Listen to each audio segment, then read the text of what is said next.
আল্লাহর নবীর একজন সাহাবী, যুবক সাহাবী একদিন রাস্তায় কান্না করেন।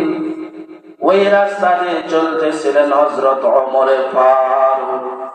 হযরত ওমর ফারুক রাদিয়াল্লাহু তাআলা আনহু যুবককে দেখে ডাক দিয়ে বললেন, যুবক, কি ব্যাপার, কিসের জন্য তুমি কান্না করো? যুবক তারও কান্না শুরু করে দেন। হযরত ওমর ফারুক ডাক দিয়ে বললেন, যুবক, কে তোমারে কান্না করায়? বলো বলো বলো, কিসের জন্য তুমি কান্না করো, আমাকে বলো। ওই লোকটা ডাক দিয়ে বলেন, পয়গম্বর সাহাবী ডাক দিয়ে বলেন, ও ভাই ওমর, আমি বড় পাপ করে ফেলেছি, আমি বড় গুনাহের কাজ করে ফেলেছি, এই জন্য আমি কান্না করি। আমার আল্লাহ মনে হয় আমাকে মাফ করবেন না। হযরত ওমর ফারুক ডাক দিয়ে বলেন, যুবক, তুমি কেমন করে ধারণা করলে আমার আল্লাহ তোমার গুনাহ মাফ করবেন না? চলো চলো পয়গম্বরের কাছে চলো। যুবক ডাক দিয়ে বলেন, ভাই ওমর, চলুন, আমাকে পয়গম্বরের কাছে নিয়ে চলুন। এবার যুবককে নিয়ে হযরত ওমর আল্লাহর নবীর কাছে রওনা দিয়ে দিয়েছেন। আল্লাহর নবীর কাছে যাওয়ার পর হযরত ওমর যুবককে ডাক দিয়ে বলে, যুবক, তুমি এখানে বসো, আমি একটু পয়গম্বরের সাথে আগে সাক্ষাৎ করে আসি। এবার যুবককে হযরত ওমর রেখে যখন আল্লাহ তাআলার পয়গম্বরের কাছে হযরত ওমর গেলেন, যে সময় হযরত ওমর নিজেও কান্না করতেছিলেন, পয়গম্বর ডাক দিয়ে বলেন, ওমর, কি ব্যাপার, তুমি কিসের জন্য কান্না করো? কে তোমারে কাঁদায়? কিসে কান্না করো?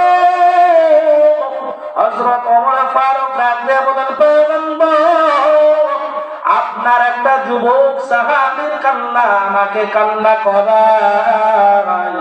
পয়গম্বর ডাক দিয়ে বলেন, ওমর, কি হয়েছে, আমার সাহাবীর কি জন্য কান্না করে? আল্লাহর নবীকে হযরত ওমর ডাক দিয়ে বললেন, পয়গম্বর, আপনার সাহাবীকে আপনার দরবারে আমি আনছি, ওখানে আছে, আপনার সাথে সাক্ষাৎ করতে চান। আল্লাহর নবী বললেন, ওমর, ঠিক আছে, আমার সাহাবীকে তুমি নিয়ে এসো। এবার আল্লাহর হাবিবের কাছে যখন যুবক যায়, আল্লাহর হাবিবের কাছে যুবক যাওয়ার পর এখন যুবক কান্না করে।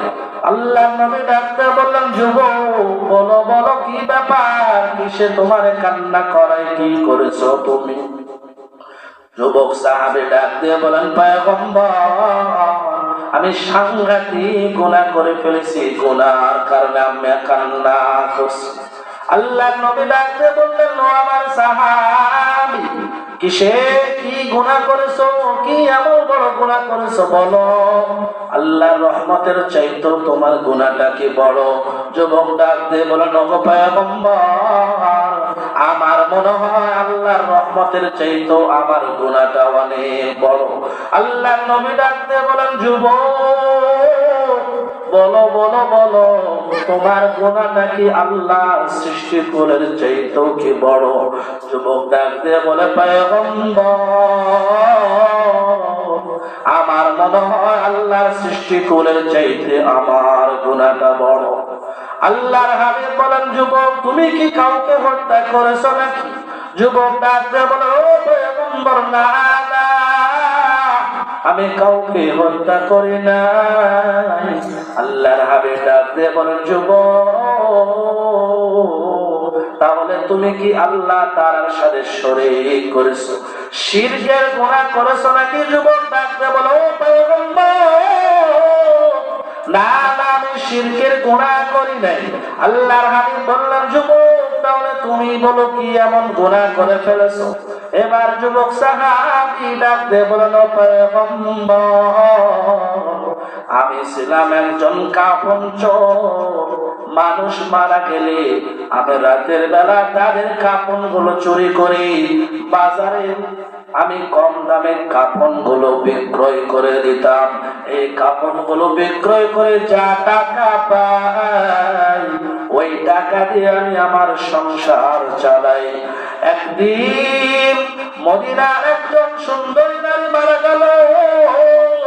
সুন্দরী নারী মারা যাওয়ার পর রাতের বেলা আমি তার কাপড়ের কাপড় চুরি করার জন্য রওনা দিলাম। কবর যখন এবার আমি কাপড় চুরি করব, কবর খনন করে ফেলেছি। কবরটা আমি খনন করার পর ওই মদিনার ওই সুন্দরী নারীর শরীর থেকে আমি যখন তার কাপড়গুলো নিয়ে নিব, কাপড়গুলো নিয়ে নেওয়ার পর আমি যখন চলে যাব, এমন সময় শয়তান আমাকে ওয়াসওয়াসা দেয়। শয়তান আমার অন্তরে বলে, এই যুবক, মদিনার একজন সুন্দরী নারী মারা গিয়েছে।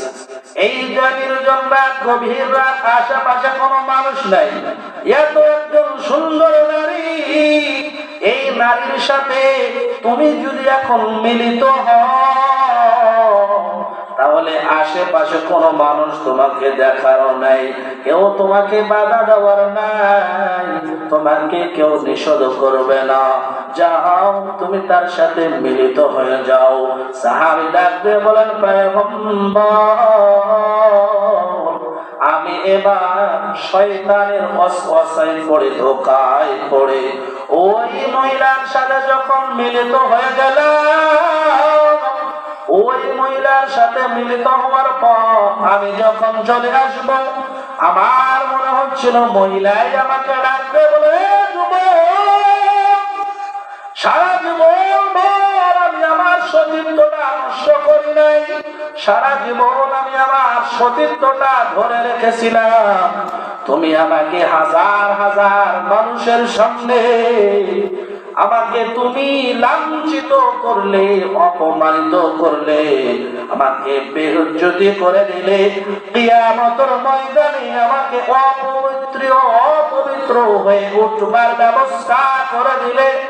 এই যুবক, তোমার অন্তরের মধ্যে কি আল্লাহর ভয় নাই? যুবক সাহাবী ডাক দিয়ে বলেন, পয়গম্বর, এই কথা শোনার পর আমার অন্তরে আল্লাহর ভয় ঢুকে গেল। আমি চিন্তায় পড়ে গেলাম, কি করলাম আমি? বড় পাপ করে ফেললাম, গুনাহের কাজ করে ফেললাম। যুবক ডাক দিয়ে বলেন, পয়গম্বর, ওই দিন থেকে আজও আমি আমার বাসায় আর ফিরে যাইনি। আমার চোখ দিয়ে শুধু পানি বের হয়। আমি বড় ভুল করে ফেললাম। কে আছে আমাকে পদ্ধতি শিখিয়ে দিবে? আমার রব আমারে কেমন করে মাফ করবে? আল্লাহর পয়গম্বর যুবকের জবান দ্বারা ঘটনা শোনার পর ডাক দিয়ে বললেন, হে যুবক, আসলেই তুমি সাংঘাতিক গুনাহ করে ফেলেছো। এবার যুবক এই কথাটা শোনার পর দেরি করলো না। যুবক মনে মনে চিন্তা করলো, পয়গম্বরের কাছে আরো যদি থাকে, পয়গম্বর আরো যদি কিছু কথা বলে, আর বাস্তবে সেটা যদি হয়ে যায় তাহলে তো আমি ধ্বংস হয়ে যাব। এবার যুবক ওখান থেকে রওনা দিয়ে দিলেন, জঙ্গলে চলে গেলেন। উঁচু পাহাড়ে উঠতে উঠতে পাহাড়ের শেষ সীমায় চলে গেলেন। ওখানে যাওয়ার পর আল্লাহ তাআলাকে যুবক এবার ডাক দিয়ে বলে, রব্বে কারীম, আমি বড় ভুল করে ফেলেছি, বড় গুনাহের কাজ করে ফেলেছি। আয় আল্লাহ, আরো উপরে যদি যাওয়া সম্ভব হতো গো মালিক, তাহলে আমি আরো উপরে উঠতাম। যেহেতু আর উপরে উঠা আমার জন্য সম্ভব নয়, এজন্য আর উপরে উঠতে পারলাম না। তোমার পয়গম্বরের কাছে গিয়েছিলাম, তোমার পয়গম্বর বলেছে আসলে আমি সাংঘাতিক গুনাহ করে ফেলেছি। আয় আল্লাহ, আমি খাঁটি মনে তওবা করতেছি, হে মালিক, মেহেরবানি করে তুমি আমাকে ক্ষমা করে দাও। এত পরিমাণ ওই বান্দা নবীর সাহাবী যুবক সাহাবী কান্না করলেন। আমার আল্লাহ স্বয়ং জিবরিল আমিনকে অর্ডার দিলেন, জিবরাইল যাও আমার পয়গম্বরের কাছে যাও,